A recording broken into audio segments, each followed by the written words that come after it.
말씀은 야고보서 2장, 오늘은 20절부터 26절까지 말씀인데요. 야고보서 2장 20절부터 26절까지 하나님 말씀 함께 교독하겠습니다. 제가 20절 먼저 봉독합니다. 아, 허탄한 사람아, 행함이 없는 믿음이 헛것인 줄을 알고자 하느냐?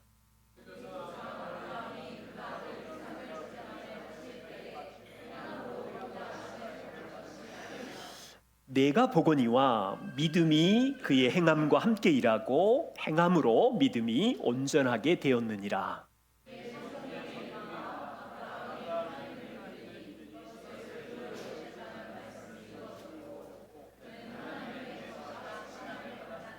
이러보건대 사람이 행함으로 의롭다 하심을 받고 믿음으로만은 아니니라.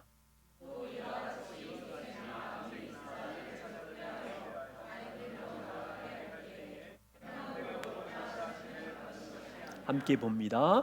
영혼 없는 몸이 죽은 것 같이 행함이 없는 믿음은 죽은 것이니라. 아멘. 네, 아주 중요한 주제의 말씀인데 함께 같이 기도하고 아버지께 은혜를 구하겠습니다. 하늘에 계신 아버지, 우리를 사랑하셔서 아들 예수 그리스도를 통하여 이루신 놀라운 성취들, 그 복음을 믿는 자를 의롭다 하시니 감사합니다. 주님, 의롭게 된 우리 안에 믿음이 싹이 났는데 이 믿음이 어떻게 성장하며 온전해지는지 야고보 사도를 통해서 말씀을 듣습니다. 성령 하나님, 각 사람 마음에 임재하여 주시고 이 말씀의 기쁨과 비밀이 이 땅 짧은 인생 살아가는 동안 우리 삶에 적용되며 믿음이 성장해 갈 수 있도록 함께해 주십시오. 주께 우리 모두를 부탁드립니다. 예수님 이름으로 기도드립니다. 아멘. 여러분, 오늘 믿음에 대한 중요한 원리를 함께 같이 나눕니다. 야고보 사도는 초대교회 성도들에게 오늘 본문에도 20절에 보면 행함이 없는 믿음은 꽝이다, 헛것이다 라고 얘기했고요. 함께 봉독한 26절에는 행함 없는 믿음은 시체야, 죽은 거야 이렇게 말하고 있고, 또 24절에 보면 사람이 행함으로 의롭다 하심을 받고 믿음으로만은 아니야. 어떠세요? 행함으로 의롭다 하심을 받는다는 말 때문에 우리 모두 당황할 수 있어요. 특별히 우리 교회는 자주 행함이 아니라 오직 믿음으로만이 의롭게 된다고 설교하고 우리 그렇게 격려하잖아요. 여러분, 바울은 야고보랑 반대예요. 사람이 행함으로 의롭게 되는 게 아니다. 누구도 율법의 행위를 지켜서 의롭게 되는 사람은 역사에 한 명도 없다. 오직 복음을 믿음으로 의롭게 된다. 이렇게 얘기했어요. 자, 야고보와 바울은 초대교회 탁월한 리더, 지도자들인데 왜 서로 다르게 주장하는 것처럼 보일까요? 바울은 믿음으로 의롭게 된다 그러고, 야고보는 아니야, 믿음만은 아니고 행함으로 의롭게 되는 거야 라고 하니 혼란스럽죠. 여러분도 그러세요? 누가 틀렸어요 그러면? 우리는 이 혼란을 멈추고 이 주제를 잘 이해하고 정확히 인생에 적용해야 돼요. 왜냐하면 바울과 야고보는 다른 주장을 하는 것이 아니라 사실은 동일한 주장을 하고 있어요. 오늘 추적해 봅시다. 대신 야고보는 오늘 본문에서 사람이 믿음만은 아니야, 행함으로 의롭게 된다는 사례 두 가지. 아브라함의 사례를 통해서 아브라함이 믿었고 그의 행함으로 의롭다함을 얻었다는 이 의미가 뭔지, 그리고 아브라함이 진짜 행함으로 의롭게 된 거야? 이 의미를 추적해보고, 그리고 라합의 믿음과 행함도 보면서 야고보와 바울의 주장은 동일한데 이런 의미였구나, 여기까지 우리가 달려가려고 합니다. 보시지요. 첫 번째 사례 아브라함입니다. 오늘 야고보가 21절에 말하기를 우리 조상 아브라함이 그 아들 이삭을 제단에 바칠 때에 이 사건을 가지고, 이 행함을 가지고 의롭다 하심을 받은 것이 아니냐 그래요. 야고보는 지금 아브라함이 모리아 산에서 아들 이삭을 제단에 바칠 때 그 행함으로 의롭다함을 받았다고 말해요. 여러분, 이 성경적 배경은 어디입니까? 창세기 22장이죠. 그런데 23절에 보면 야고보는 이에 성경에서 말하기를 아브라함이 하나님을 믿었더니 이것을 가지고 하나님이 의로 여기셨느니라. 그리고 이 말씀이 이루어졌느니라. 어디에서? 창세기 22장에서. 그런데 23절의 요 말인 배경이 어디입니까? 창세기 15장 6절 말씀을 야고보 사도가 인용해서 가지고 온 거예요. 자, 오늘 말씀을 잘 이해하려면 집중하셔야 되는데, 아브라함이 아들 이삭을 모리아 산에 바칠 때의 배경은 창세기 22장이고 하나님이 아브라함의 믿음을 보시고 의롭다고 하신 건 창세기 15장 6절이에요. 이 창세기 15장 6절과 창세기 22장 사이의 시간적인 간격 차이는 몇 년입니까? 30년이나 돼요. 아브라함의 인생을 추적해 보십시오. 갈대와 우르를 떠날 때 하나님께서 창세기 12장에 아브라함을 부르시지요. 그때 아브라함의 나이는 75세. 본토와 친척과 아비 집을 떠납니다. 아브라함에게는 자녀가 한 명도 없었어요. 노인네 아브라함이 하나님께서 설득을 한 거죠. 또 내 약속을 따라가면 자녀를 줄 거야, 땅을 줄 거야, 복의 통로가 될 거야. 그 약속에게 노인 아브라함이 설득을 당해서 여행을 떠납니다. 죽음을 각오하고. 창세기 12장 몇 장이 지나서 창세기 15장에 오면 10년이 지났어요.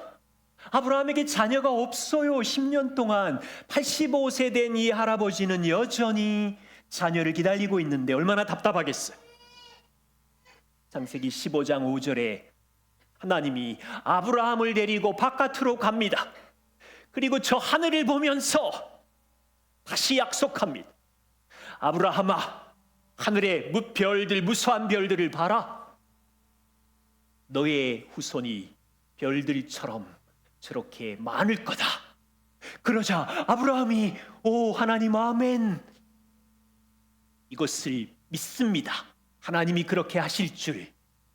그 믿음을 보시고 하나님이 아브라함을 의롭다고, 하나님 앞에 의롭다고 선언, 법정적 선언, 땅땅땅.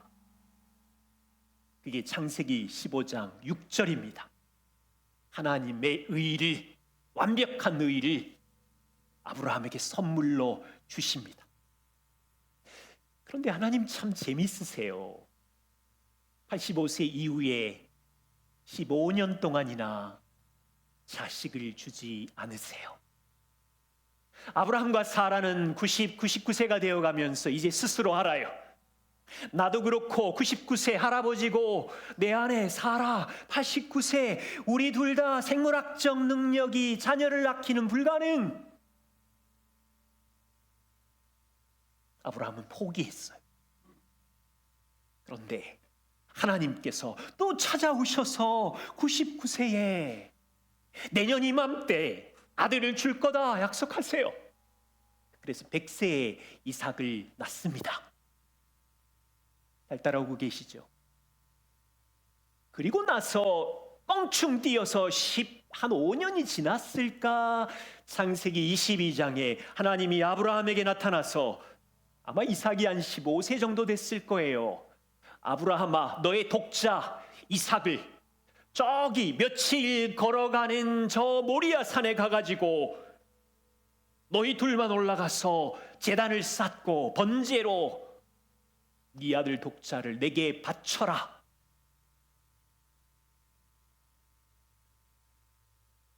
아브라함은 믿음으로 그렇게 순종합니다.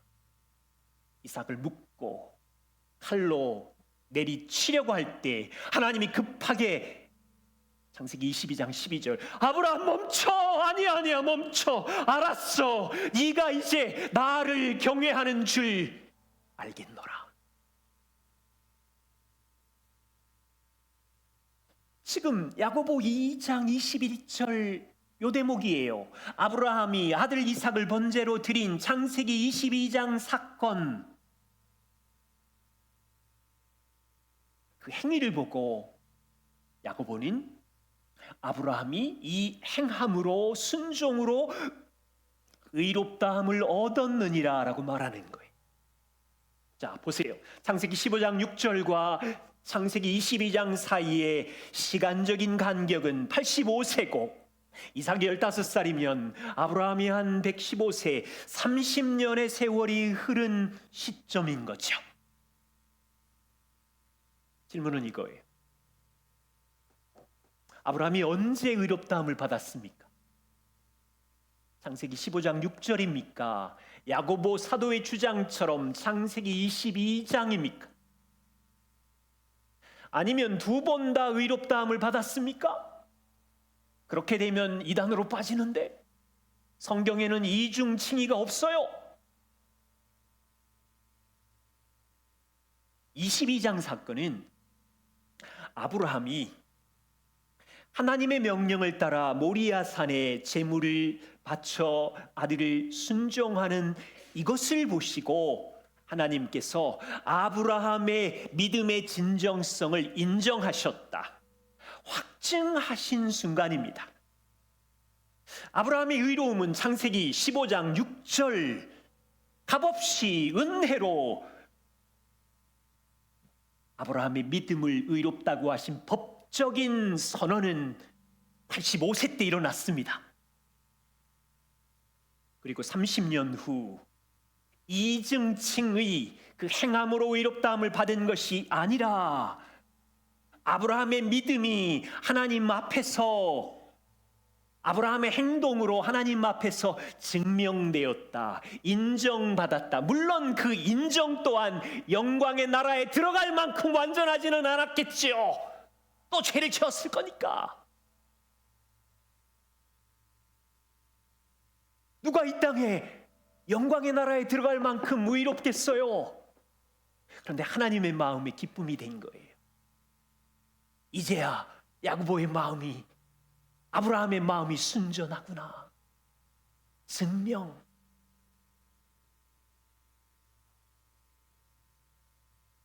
다시 보십시오. 창세기 15장 6절 아브라함이 그 작은 믿음으로 하나님께 의롭다는 이 하나님의 의를 선물로 선언되었을 때부터 30년 사이 아브라함의 믿음을 보세요. 너무 작은 믿음, 흔들리는 믿음, 불안한 믿음.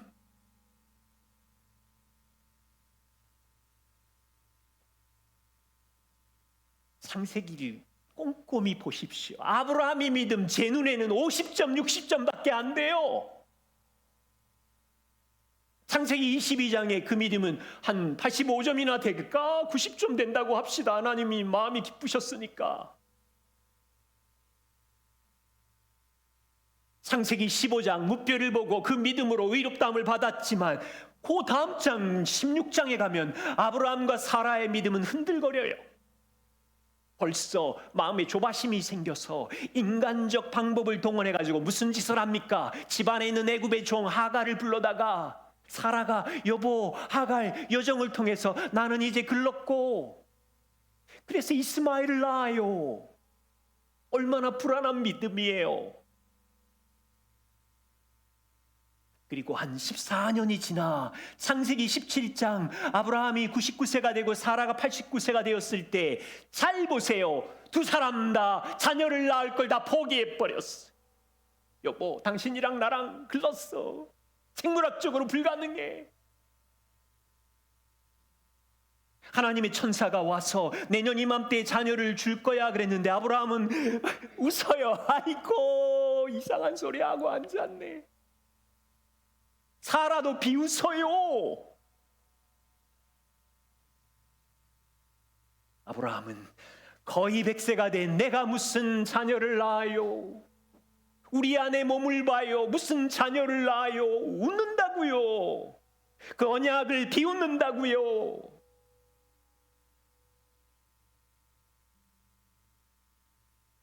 얼마나 불안한 믿음이에요. 창세기 15장 6절 85세부터 창세기 22장 30년 사이 아브라함과 사라의 믿음은 의심병에 걸린 것처럼 흔들거리고 작고 연약한 믿음이었어요. 그런데도 창세기 15장 하나님이 의롭다고 선언하셨기 때문에 하나님은 그들을 늘 사랑하셨고 용납하셨고 언약 안에 그들을 보호하셨고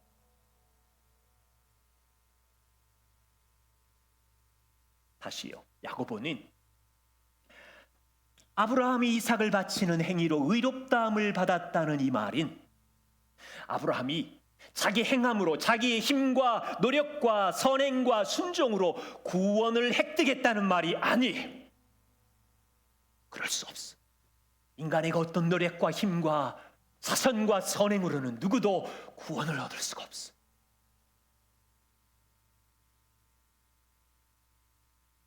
아브라함은 30년 동안 흔들거리는 갈대 같은 믿음이었지만 아브라함은 이미 창세기 15장 6절에 하나님 앞에 의롭다 인정을 받았어요. 법적인 칭의.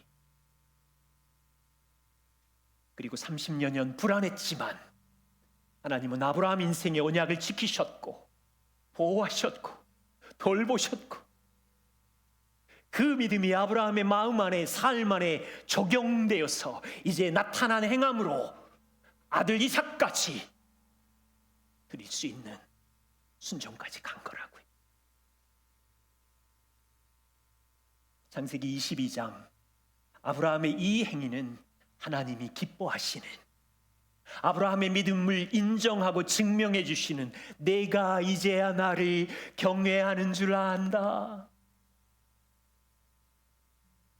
그래서 이것을 잘 아는 야고보가 23절에 성경에 이르기를 아브라함이 하나님을 믿으니 이것을 의로 여겼다 창세기 15장 6절 말씀을 인용하고는 그 다음에 그 말씀이 창세기 22장에서 아들을 드림으로 이루어지자 아브라함의 이 행함을 보고 하나님이 아브라함을 내 벗이라 내 친구라. 아브라함은 창세기 15장 6절부터 하나님이 내 친구 같아 라고 말했겠지만 때로는 친구 같기도 하고 때로는 하나님은 폭군 같기도 하고 때로는 약속을 안 지키는 분이구나 이런 생각도 했을 거고 그런데 창세기 22장에 가서는 하나님이 아브라함아 네가 내 벗이야 하나님이 인정하시는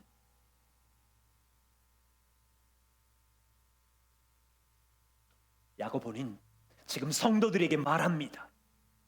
아브라함의 인생을 조망해 봐라.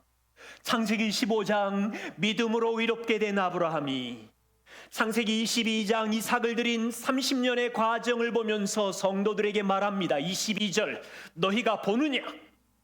아브라함 안에 있었던 믿음이 30년 내내 그의 행함과 함께 일하고 아브라함의 행함으로 아브라함의 믿음이 온전하게 되었느니라. 아브라함을 봐라. 복음을 믿는 진짜 믿음이 무엇이냐? 긴 시간 안에 그 믿음이 일상의 삶에 적용되어서 나오는 믿음인데, 우리 마음에 뿌리를 내린 이 복음의 믿음이 인생의 긴 과정 속에서 작동하고 적용되고, 때로는 넘어지기도 하고 때로는 쓰러지기도 하겠지만 그 믿음은 행동으로 나오는 살아있는 믿음이다.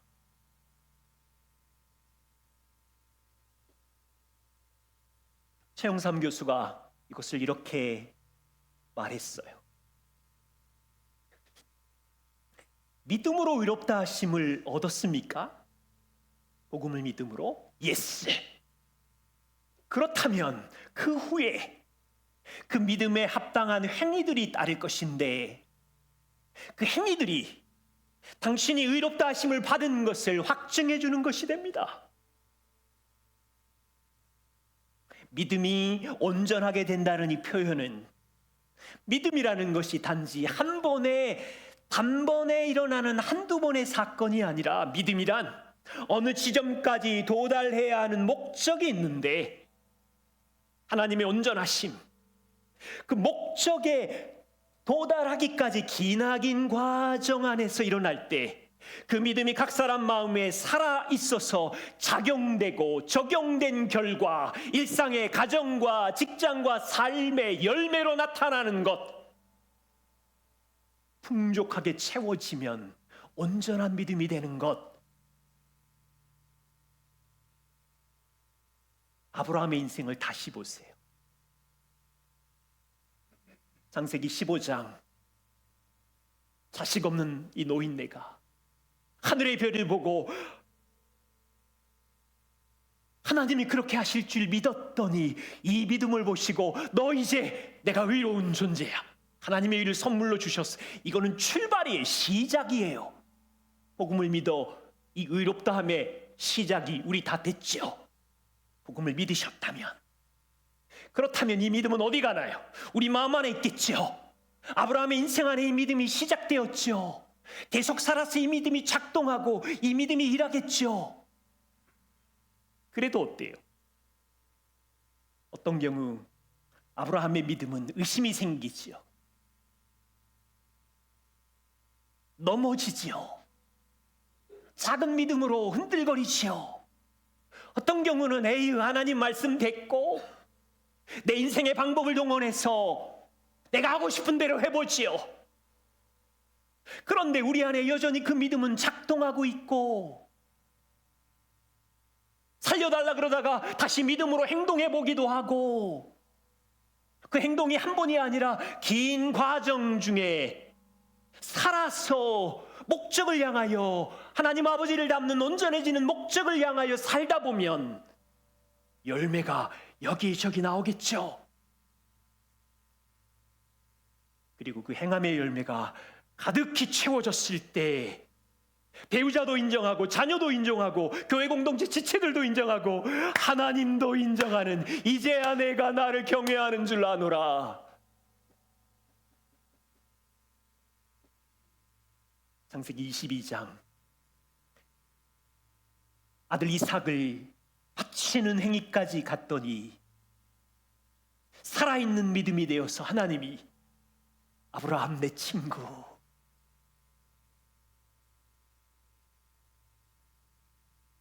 우리 삶에 적용해 보세요. 우리가 복음을 믿을 때 하나님께서 우리를 사랑하사 아들을 이 땅에 보내셨고, 아들이 행하신 일을 믿음으로 내 모든 죄가 사함을 받았고, 아들이 이루신 온전한 삶의 거룩한 의의 옷을 우리가 입었다. 어쨌든 성령의 역사에서 믿었어요. 그럼 이 믿음은 어디로 가지 않아요. 우리 마음 안에 뿌리를 내리고 그 믿음이 살아서 작동하게 되고 인생에 적용하게 되고 자녀 앞에, 배우자 앞에, 까칠한 이웃 앞에 믿음으로 살고 싶은데 되다가 안 되고, 열매 맺기도 하고 쓰러지기도 하고, 어떨 때는 진짜 힘든 이웃을 만나가지고 시련 앞에 휘청거리는 믿음으로 밤을 새우기도 하고, 어떨 때는 너무 심한 말을 쏟아내가지고 죄책감과 수치심에 시달리기도 하고, 그래서 복음을 붙잡으려고 용서의 복음을 붙잡는데 될 때도 있고 안 될 때도 있고, 안 되면 며칠씩 동굴에 가 있고, 재정이나 질병이나 인간관계가 깨어지면 분명히 내 안에 믿음은 있지만 안 믿는 사람들하고 비슷하게 흔들거리고 잠 못 자고, 그런데 우리 안에 있는 믿음 안에 성령님은 하나님이 너를 사랑하셔, 살아계셔. 그러지만 살아계시긴 뭘 살아계셔, 왜 내 인생이 이렇게 꼬여? 인간적인 방법을 동원하고 아브라함이 웃는 것처럼 우리도 웃어.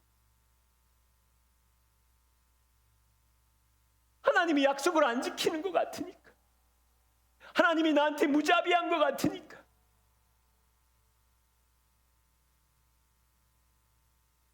그런데요, 우리 안에 있는 이 믿음은 단 한 번의 사건이 아니라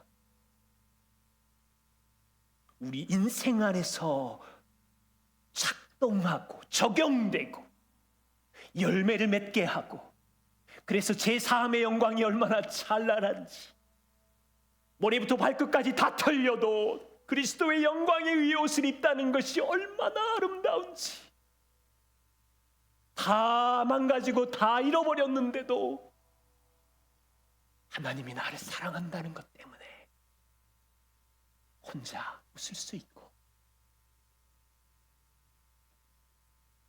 열매를 맺고 채우면 온전한 믿음으로 자라는 거예요.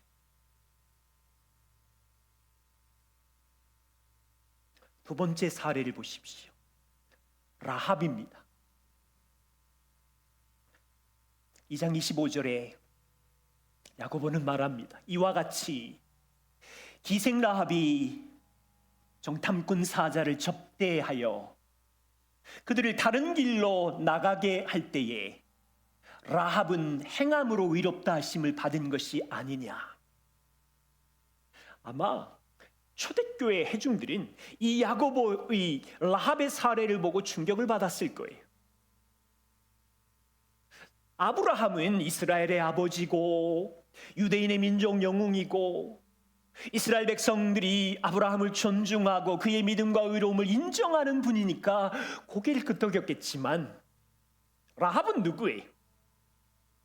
그들이 지옥의 불쏘시개처럼 여기는 이방인 중에 이방인이었고, 여리고 도시의 여자일 뿐이었고, 그 직업은 기생이라잖아요.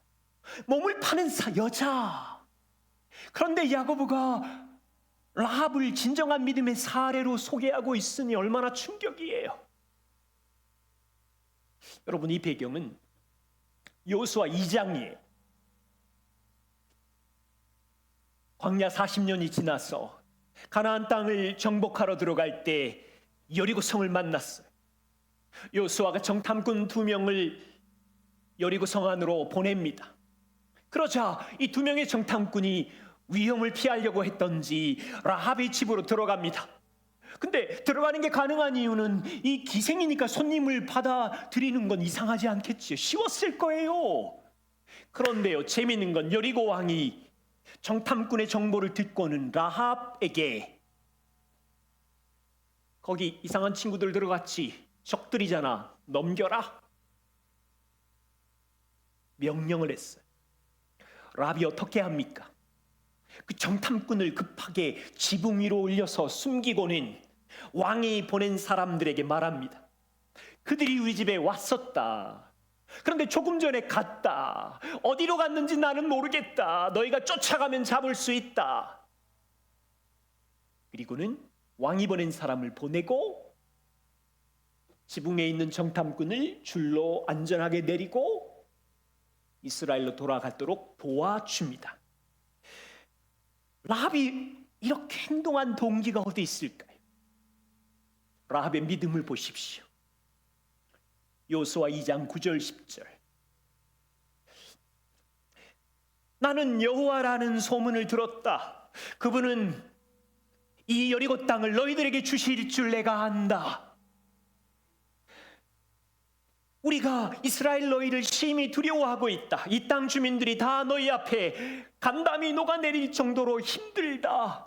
그 이유는 뭐냐면 너희가 40여 년 전 애굽에서 나올 때 그 강대국 애국을 너희가 하나님이 꼼짝 못하게 해서 애굽에서 나왔을 뿐 아니라 홍해의 물을 가르고 애굽의 군사들을 거기다 빠뜨리고 마르게 해서 너희는 잘 건넜다. 그리고 얼마 전 얘기를 들어보니 요단 저쪽에 있는 아모리 사람의 시온과 옥 왕을 전멸시킨 얘기를 들었다. 진실로 너희가 섬기는 여호와 하나님은 하늘을 다스리시고 땅을 다스리시는 왕이심이 분명하다는 믿음을 라합이 가졌어요. 그런데요, 라합은 말로만 하나님을 믿은 게 아니에요. 말로만 하나님을 믿은 게 아니에요. 조금 있으면 너희 하나님이 주인이신 사령관이신 너희가 우리로 들어오면 우리 다 이제 망해 죽을 텐데, 그 미래를 알고 그때 본인들을 보호해 달라고 하면서 목숨을 걸고 행동하는 거예요. 정탐꾼을 숨기고 자기 나라의 왕의 명령을 거역하고 거짓말을 하고 오히려 적들의 편에 서서 잡히면 당연히 사형일 텐데, 그녀의 믿음은 말만이 아니라 행동으로 옮겨진, 증명된, 생명을 건. 야고보가 왜 라합의 예를 든지 아시겠죠? 야고보의 방향을 보십시오. 도덕적으로 부끄러운 이 라합의 여인을 유대 백성들의 가장 위대한 조상 아브라함과 함께 올려놓고는 창녀인 라합도 위대한 조상 아브라함도 진짜 믿음이 있었는데 그냥 말의 믿음이 아니라 행동으로 옮긴 믿음이었고 살아있는 믿음이었고 하나님이 증명한 믿음이었다. 그 말을 하고 싶은 거예요. 야고보가 가르치는 핵심은 얼마나 많은 죄를 지었는지가 문제가 아니고 얼마나 하나님께로부터 멀어졌는지는 상관없이 기생 라합이든 십자가의 강도이든 망가진 사마리아 여인이든 하나님이 아들을 통하여 행하신 복음을 믿는다면 하나님 앞에 의롭다는 칭함을 받을 것이라는 믿음을 말하고 있는 것이고, 그 사람 안에 복음이 들어간다면 그 믿음이 인생에 작동해서 아브라함처럼 라합처럼 행함으로 나타날 것이고 살아있는 믿음을 일상의 삶에서 보일 것이다. 그 말을 하고 싶은 거예요. 그리고 결론을 내려 26절. 영혼 없는 몸이 죽은 것 같이 행함 없는 믿음은 죽은 거야. 너희에게 믿음이 있느냐? 복음을 믿느냐? 그 믿음은 천국 가는 티켓 한 번만 있는 게 아니라 그 믿음은 너희 마음의 역사에서 살아날 텐데 그 믿음은 행함으로 나타나며 온전해질 거다. 그것을 안다면 행함은 있어도 되고 없어도 되는 것이 아니다. 보세요. 몸에 영혼이 없으면 몸이 움직이나요? 영혼이 없는데 몸은 그냥 몸뚱아리, 시체일 뿐이죠. 우리의 믿음이 행함으로 나타나지도 않는데 그게 믿음인가요? 우리의 믿음 안에 하나님이 계시고 동행하셔서 우리 인생을 작동하는데 행함이 안 나타난다고요?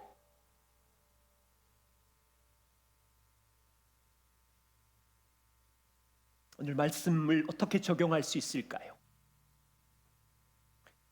먼저 첫 번째는 이 부분을 좀 정리하면 좋겠어요. 구원과 행함의 관계성을 잘 이해하시는 겁니다. 한 4가지 정도의 견해가 있어요. 이 화살표로 보이는 게 여러분들이 어디까지 이해할지 모르겠는데 간단히 설명을 드려보지요. 첫 번째 견해는 사람들이 행함으로 구원을 얻을 수 있다고 생각해요. 자기의 힘과 능력과 착한 행위를 보이면, 그래서 불교랄지 힌두교랄지 우리는 나쁜 일도 하고 우리는 좋은 일도 하지만 나쁜 일보다 좋은 일이 훨씬 많아지면 죽으면 저 극락에 갈 거야. 이 구원론적인 사고가 있죠. 두 번째 견해는 믿음 플러스 행함이 쌓여야 구원을 얻는다는 도식이에요. 창조자 하나님을 믿어야 되지만 플러스 내가 이 땅에서 선한 행위를 쌓아야 구원을 얻어. 유대교와 율법주의자들의 견해죠. 세 번째 견해는 오직 믿기만 하면 구원을 얻을 수 있어.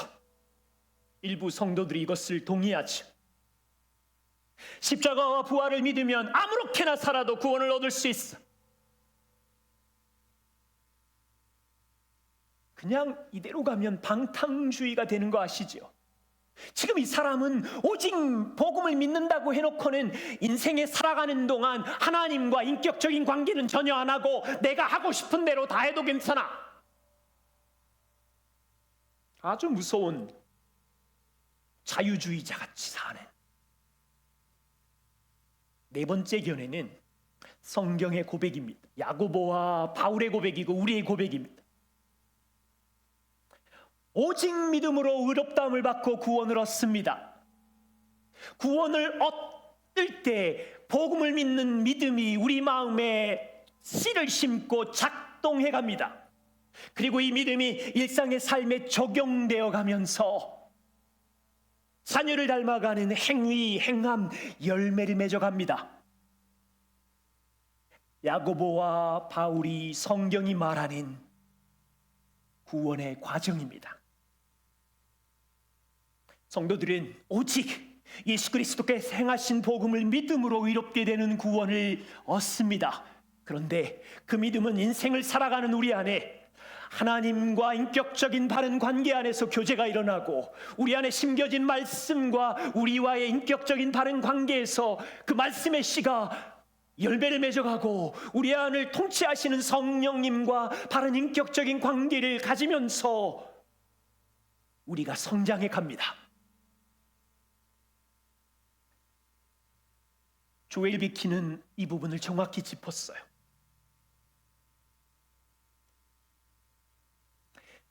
믿음으로 의롭다함을 얻었습니까? 아멘. 그러면 그 이후 우리의 믿음은 반드시 선한 행실을 함께 동반할 것입니다.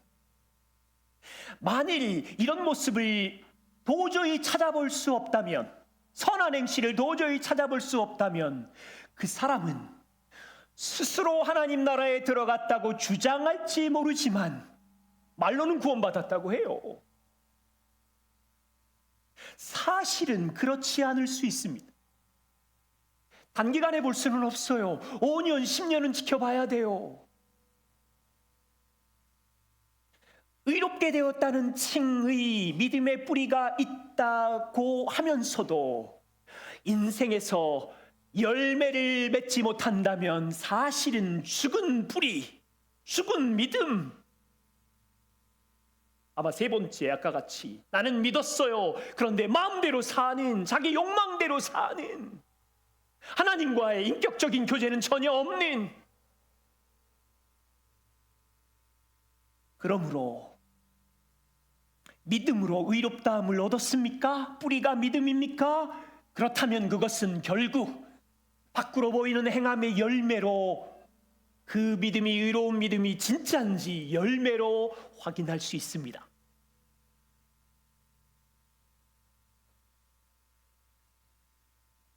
마지막 적용으로 이 말씀을 드려요. 우리 안에 있는 작은 믿음은 살아있는 믿음입니다. 창세기 22장, 그것은 창세기 15장 6절 이후 30년의 간격이 있습니다. 우리가 복음을 믿었다면 창세기 15장 6절부터 출발했을 텐데, 창세기 22장 하나님이 박수치고 인정하는 그 사이의 30년 중에 우리는 어딘가에 있을 거예요. 어느 지점인지는 모르겠어요. 각 사람마다 어디 지점에 있는 그곳에서 우리는 아브라함처럼, 어떤 사람은 작은 믿음, 어떤 사람은 갈등이 많은 믿음일 수 있겠죠.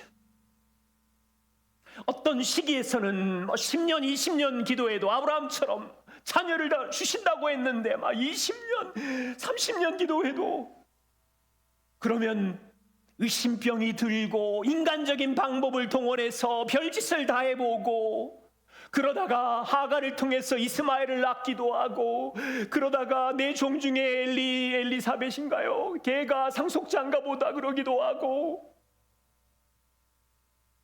어느 지점에서는 99세 아브라함과 사라가 하나님의 약속을 포기한 것처럼 휘청거리는 위험한 믿음의 지점을 지날 수도 있고, 그리고 대체로 우리는 그런 지점을 지나는 사람들을 볼 때마다 저 사람 또 넘어졌어, 작은 믿음, 흔들거리는 의심의 믿음이라고 하면서 비난하기도 하고. 그런데요, 그 작은 믿음, 의심이 많은 변덕스러운 믿음도 아브라함을 보십시오. 구원의 과정 중에 있는, 하나님의 언약은 변하지 않았어. 하나님의 사랑은 변하지 않았어. 왜? 15장 6절에 의롭다 하심을 주셨기 때문에. 하나님은 그 언약 아래서 아브라함의 가정을 향하여 아브라함이 생각지 못하는 원대한 비전을 품고 아브라함의 인생에 일하시는 거예요.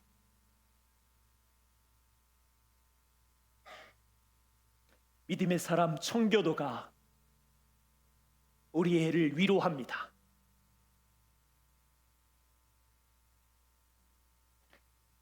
자그마한 불꽃도 진짜 불입니다. 한 방울의 물도 대양 속의 물처럼 진짜 물입니다. 가장 작은 믿음도 큰 믿음과 함께 구원을 얻게 하는 진짜 믿음입니다. 가장 큰 가지만이 아니라 가장 작은 싹도 뿌리로부터 수액을 빨아들이고 있습니다. 가장 강한 믿음과 마찬가지로 가장 연약한 믿음도 당신을 그리스도께 접목시켰고 그리스도께로부터 생명을 얻고 있습니다. 가장 강한 믿음만이 아니라 가장 약한 믿음도 그리스도의 보혈의 공로를 받아 제사함을 누리고 있고,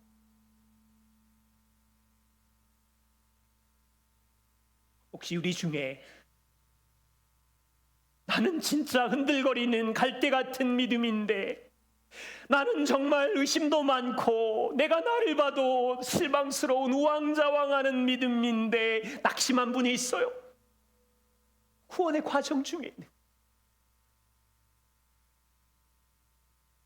그래서 기억해야 돼요.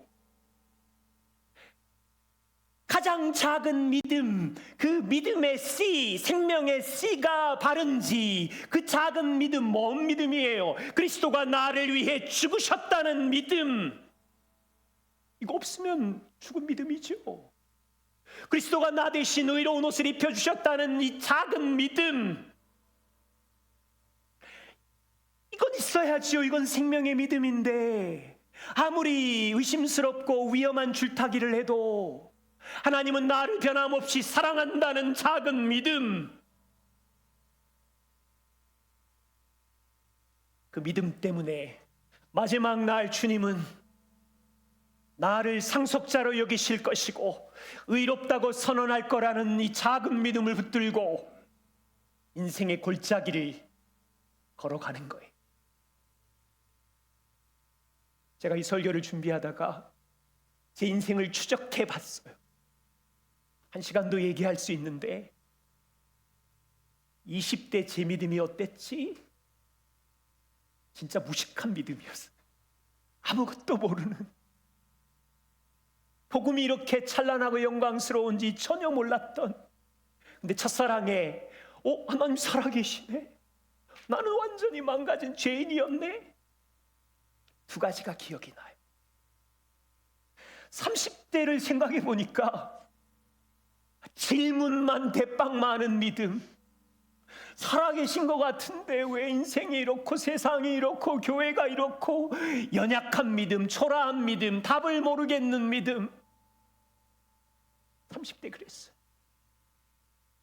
교회를 개척했어요. 40에 한 5년 10년 동안 교회를 봐도 흔들거리고 나의 존재를 봐도 부끄럽고, 내가 무슨 목회를 하나 설교를 하나 비명을 지르고, 그러다가 주님 붙잡기도 하고.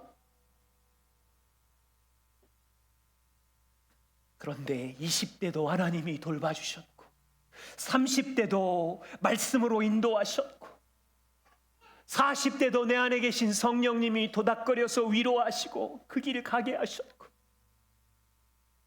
제가 50대쯤 되니까 이제 조금 담대한 믿음이 가끔씩 생기고, 이제 조금 복음의 영광을 붙들고 혼자 웃기도 하고. 그런데 여전히 어느 한쪽 구석에는 자기의와 부끄러운 상처와, 그때마다 복음은 더 영광스럽고. 제가 생각해 봤어요. 나는 창세기 22장 전 어느 지점에서 그 길을 지금 다 거치면서 걸어가고 있구나.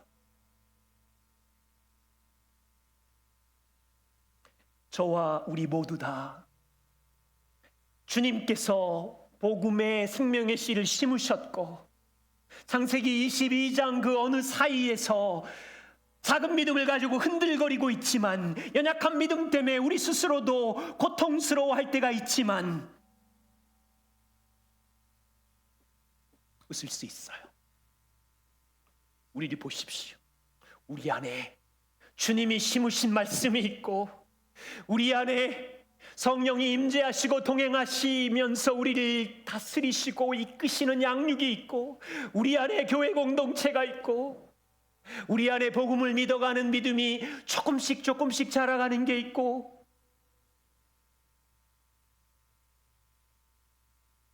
열매 맺어 가는 것